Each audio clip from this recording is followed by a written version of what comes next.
Welcome to The Explainer. Today, we're diving straight into 4 deeply unsettling accounts pulled directly from our source material. We're going to unpack urban legends, alleged paranormal encounters, and unexplained mysteries, ranging from isolated domestic horrors all the way to entire paralyzed communities. Now, these aren't just your standard spooky campfire tales. They are complex narratives with some fascinating psychological and cultural layers. We're going to break them down slide by slide to see exactly how these terrifying situations escalated. Let's get right into it. I want you to think about this question for a second. What happens when the line between the living and the dead is crossed? It's a pretty unnerving thought, right? As we navigate through the information from the sources today, just keep this question in the back of your mind. Because we are going to see ordinary people making totally ordinary decisions that suddenly plunge them into realities that completely defy logic. Okay, let's dive into this first one. Account number 1, The Curse of the Cabis, exploring domestic horror in Marina. According to the source material, this absolute nightmare began when a father strictly prohibited a female relative from pursuing a love marriage. Well, in retaliation for her ruined relationship, she allegedly learned some dark occult practices just to destroy the family's lineage. She supposedly hid a cursed object behind a picture in the family's temple, and when a young woman in the family touched it, she was instantly paralyzed, possessed by what's known as a cabis. Now, a cabis is basically a subcategory of a jinn. It's a fiercely possessive entity that violently prevents its host from being intimate with literally anyone. But here's where things go from bad to worse.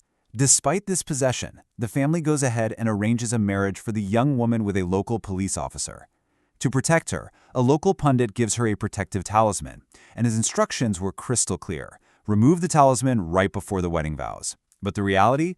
The bride was completely terrified that her engagement would break and her family would be ruined, so she kept it on. According to the lore, by taking those sacred vows while wearing the talisman, she effectively bound this dark entity directly to her marriage.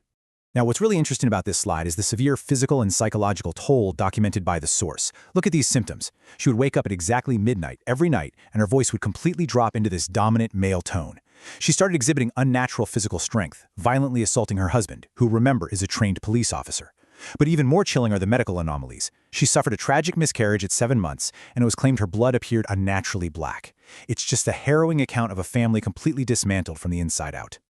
Moving on, we transition to a much wider scale of terror. Account number 2, the Iron Mask of Ducati, a village paralyzed.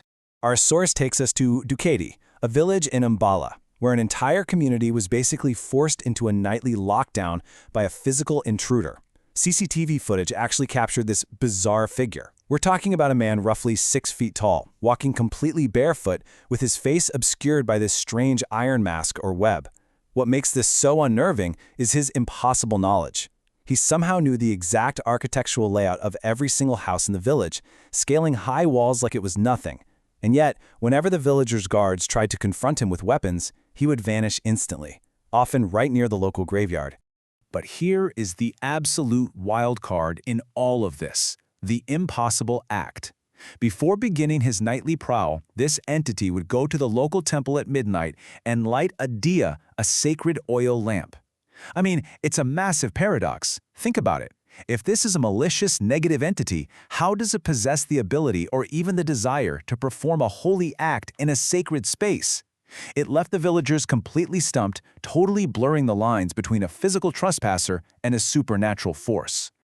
That brings us to our third case, account number 3. The Bigunkador Railway Ghost featuring the Kolkata doctors. This is a highly psychological encounter from 2024 involving 3 medical professionals from Kolkata, people who are grounded entirely in logic and science, right?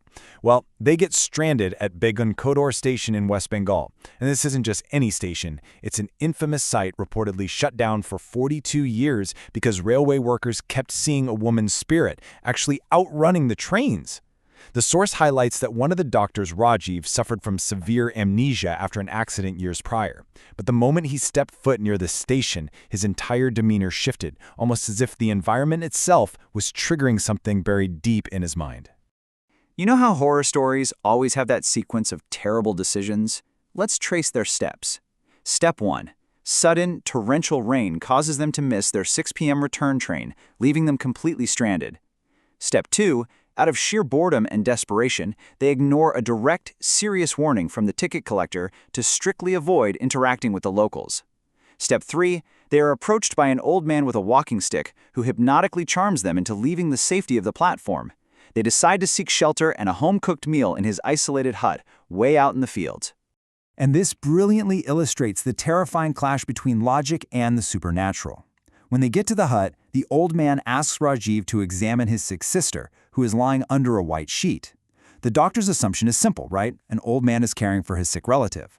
But when Rajiv pulls back that sheet, the paranormal reality hits them. There is no sick woman. It is an eyeless skeleton. And when they look back in sheer horror, the old man is transformed into a skeleton standing right in front of them too. The skeletal figure then looks at Rajiv and delivers this chilling line: "I wait for you every day at the railway station." The entity reveals that years ago, before his amnesia, Rajiv had carelessly flicked a cigarette that started a massive hospital fire, burning these very people alive. While the doctors were saved that day, the patients perished, and these entities had been waiting all this time for Rajiv to return. Overwhelmed by shock, all 3 doctors instantly black out. They wake up safely back on the railway platform, leaving them, and honestly us, to wonder if it was a shared hallucination or a genuine supernatural reckoning. For our final account, we are jumping to the winter of 2018. Account number 4, the Gurgaon Time Loop on the Aravalli Highway. Let's move to the timeline on this one and see how it builds, because the isolation here is agonizing. 4 friends driving home from a night out find themselves trapped on a dark, deserted road. Around midnight, after driving for hours without seeing a single landmark, their car inexplicably dies right under a massive tree. By 1 a.m., the oldest friend, Mayank, volunteers to walk into the darkness to find help. He promises to knock exactly 3 times on the glass when he returns, just so they know it's him. By 2 a.m., the oxygen in the car is depleting, panic is setting in, and a second friend leaves to go search for Mayank. Then, at 3 a.m., out in the pitch black, the knocking finally begins. But it wasn't 3 knocks. The source emphasizes this terrifying escalation. The 2 younger friends remaining in the car hear a knock, then a second, then a third, but it doesn't stop. It goes to 4, 5, escalating all the way to 10 continuous rhythmic strikes against the car door. The sheer terror of this unnatural sound echoing in the pitch-black isolation was so intense that one of the friends, who suffered from severe asthma, completely lost consciousness. When morning finally broke, a police patrol discovered the vehicle. The officers immediately ordered the 2 surviving friends to keep their eyes forward. Do not look back as you exit the car. But of course, human nature took over, and the asthmatic friend glanced backward. And what he saw was the horrifying truth of the night's knocking. It wasn't a hand. My occupant hung from the thick branches of the tree above the car, and the winter wind had been swinging his lifeless body against the window all night long. Now, as they were being led to the police cruiser, the narrator of this account noticed a strange piece of paper pinned beneath the front tire of their broken-down car. It was a physical object of black magic, inscribed with a chilling threat: "You escaped today, we will meet again." Supposedly, this tiny little piece of paper was the cursed anchor that had trapped their vehicle in that endless spatial loop on the highway in the first place. So, the crucial point here, the part that really gets under your skin, is the absolute lack of closure. The second friend who walked into the fog to find Mayank, never found. The narrator who originally shared this exact account with the source, he vanished without a trace in 2020. And despite the completely bizarre circumstances, the missing persons, and the literal black magic note, the local police officially recorded the entire incident as a simple highway robbery gone wrong. No way, right? We've looked at family curses, village intruders, spectral revenge, and spatial loops today, and it brings us right back to where we started. Are these just stories we tell in the dark to thrill ourselves? Are they just cultural expressions of guilt and anxiety? Or is there a terrifying, unexplainable reality waiting just beyond the edges of our sight, ready to cross over when we least expect it? Thank you so much for joining me on this explainer. Keep questioning, keep analyzing, and I'll see you next time.